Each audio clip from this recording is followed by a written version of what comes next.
প্রথমে তো বলি দেখুন, দমকলে নিশ্চয়ই যারা কাজ করেন আপনারা দেখেছেন, তারা দক্ষতার সাথেই কাজ করেন। আপনারা নিজেরাই ফিজিক্যালি যান, প্রচুর যান, নিজেরা দেখেছেন প্রচুর ঘটনা। আমাদের একটা কথা বলি, বিরোধীরা অনেক কথাই বলে, আমি সব কথার উত্তর দেবো না। আমাদের সরকারি যা পলিসি আছে আপনারা জানেন, আমাদের দমকলেও লোক নিয়োগের সিদ্ধান্ত হয়েছে। আমাদের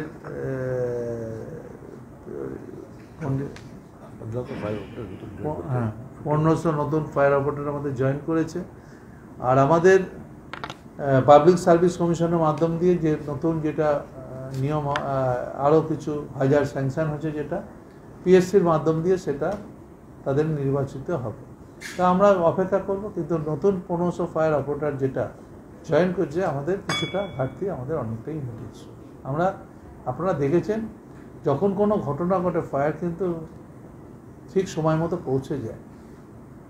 এটাকেও বলতে পারবে না একটা সময়, আমি কারোর নাম বলছি না, কিন্তু একটা সময় ফায়ার ঠিক মতো পৌঁছাতে না। একটা সরকারে এমন আমরা দেখেছি, ফায়ার এই নিয়ে প্রচুর জায়গায় গণ্ডগোল। এখন এইটা আর কেউ বলে না যে ফায়ার দেরিতে পৌঁছেছে। আপনারা অনেক সময় খোঁজাখুঁজি করেন যে ফায়ার ঠিক মতো এসেছিল, লোকে বলে না ফায়ার এসেছিল।